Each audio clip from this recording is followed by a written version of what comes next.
భరద్వాజ గారు నిన్న కర్నూలు సభలో ప్రధాని మోడీ మంత్రి నారా లోకేష్ను పొగడ్తలతో ముంచెత్తారు. ఎలివేషన్ కూడా కొద్దిగా ఎక్కువ చేశారనే సోషల్ మీడియాలో చర్చ జరుగుతోంది. ఏంటి ఆ ప్రయారిటీ? నెక్స్ట్ ఖచ్చితంగా లోకేష్ ముఖ్యమంత్రి అవుతారు, కేంద్రం పొత్తులో ఉన్న బీజేపీ కేంద్ర పెద్దలు సపోర్టు కూడా ఉంటుంది, అందుకోసమే ఎలివేషను అనే చర్చ జరుగుతోంది.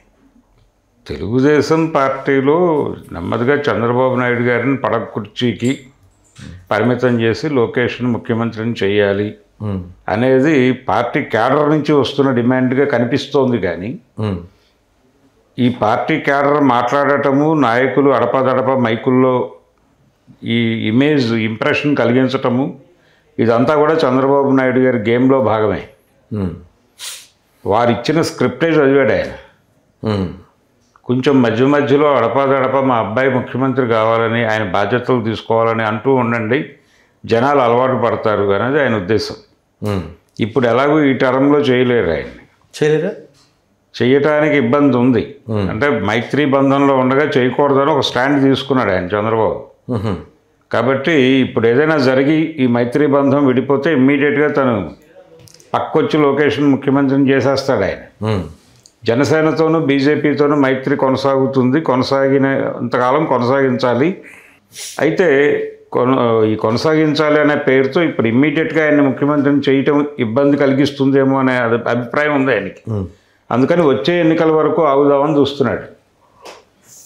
వచ్చే ఎన్నికల్లో రిజల్ట్ తనకు అనుకూలంగా వస్తే అప్పుడు తను ముఖ్యమంత్రి పోటీ నుంచి తప్పుకొని కుమారుణ్ణి ముఖ్యమంత్రిని చేయాలనేది ఆయన ఉద్దేశం.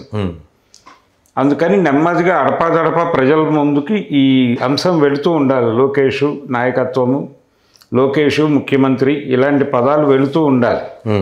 ఆ వెళ్ళటం కోసం అడపాదడపా వేదికెక్కిన ప్రతి మంత్రి గారి స్క్రిప్ట్లోని ఈ వాక్యం ఒకటి పెడుతున్నారు. ఆ వాక్యాన్ని వాళ్ళు అక్కడ చెప్తున్నారు. మీరు చెప్పింది లాస్ట్ గవర్నమెంట్లో తెలంగాణలో కేటీఆర్ మీద కూడా జరిగింది అంతే. అప్పుడున్న ఆ క్యాబినెట్లోని మినిస్టర్స్ మాట్లాడటము, అసెంబ్లీ సాక్షిగా కూడా ఇప్పటికీ కూడా వాళ్ళు వేస్తున్నటువంటి పోస్టర్లు, పర్సనల్గా పెట్టేటువంటి బ్యానర్లు, కేటీఆర్ కేసీఆర్ మా నాయకులు అని ఒక లైన్ పెడుతున్నారు ఈ మధ్య. కేటీఆర్ పేరు ప్రత్యేకంగా ప్రస్తావించి, ఆ ప్రస్తావించడం అనేది జనాల మనసుల్లో రిజిస్టర్ చేయడానికి, ఆ రిజిస్టర్ చేసేటువంటి పని నడుస్తోంది లోకేష్ విషయంలో.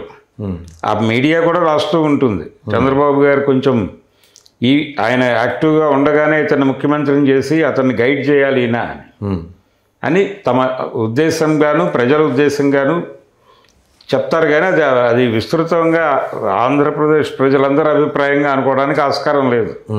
ఆ కమ్యూనిటీ ఆకాంక్ష కావచ్చు, కమ్మ సామాజిక వర్గం తాలూకా ఆకాంక్ష అయితే కావచ్చు. దాన్ని ఎలా హ్యాండిల్ చేయాలి, ఏం చేయాలనేది తర్వాత చూసుకుంటారు. ఇది ప్రోగ్రాం. లోకేష్ అనే వ్యక్తిని ఏదో పద్ధతిలో నాయకత్వంలో తీసుకురండి అని చంద్రబాబు మీద, తెలుగుదేశం మీద రకరకాలుగా ప్రెజర్ పెడుతూ ఉండాలి. రోజు ప్రెజర్ పెట్టమని వీళ్ళే చెప్తూ ఉంటారు ఫోన్ చేసి. ఏంటి నువ్వు ఈ మధ్య మాట్లాడలేదు లోకేష్ గురించి అని ఫోన్ చేస్తే, రేపు పొద్దున్నే ప్రెస్ మీట్ పెడతాను, కొంచెం బాబు గారిని గట్టిగానే తిట్టండి పర్లేదు ఆయనే చెప్పాడు అని ఫోన్లు కూడా వెళ్ళే అవకాశాలు ఉన్నాయి. ఇదంతా కూడా బ్రాండెడ్ పాలిటిక్స్లో ఉన్నాం మనం. ఈ రోజుల్లో దేన్నైనా బ్రాండ్ చేయొచ్చు, ఎవరినైనా ఏదైనా చేయొచ్చు బ్రాండ్ చేయటం ద్వారా. విస్పరింగ్ క్యాంపెయిన్ అంటారు. విస్పరింగ్ క్యాంపెయినే, గుసగుసలు ప్రచారం చేయడంలో చంద్రబాబు నాయుడు సిద్ధహస్తుడు. అందులో భాగమే ఈ గోలంతా. అందుకని లోకేష్ గురించి ఎవరు మాట్లాడినా ఇదే ప్రయోజనం. వాళ్ళ స్క్రిప్టెడే. వాళ్ళు మనకు అనుకూలురు, వేరే పార్టీలో ఉన్నప్పటికీ మనకు అనుకూలంగా ఉన్నారు కాబట్టి వాళ్ళతో మాట్లాడిస్తూ దానికి ఒక ఇంపార్టెన్స్ పెరుగుతుంది అనే ఉద్దేశంతో ఇలాంటి డ్రామాలు నడుపుతాడు ఆయన చంద్రబాబు. అలా జరిపినటువంటి ఒక డ్రామాయే ప్రస్తుతం మనం చెప్పుకుంటున్నటువంటి లోకేష్ గురించినటువంటి ప్రకటన. హలో, తెలుగు రాజ్యం ఛానల్ చూస్తున్నారా? సామాజిక రాజకీయ జీవన చిత్రణే తెలుగు రాజ్యం. అతిశయోక్తులు, అసత్యాలు ఉండవు. రాజకీయ కోణం కాదు, ప్రజా కోణమే కొలబద్ద. తెలుగు రాజ్యం వీక్షణ మీ ఉత్తమ అభిరుచికి నిదర్శనం.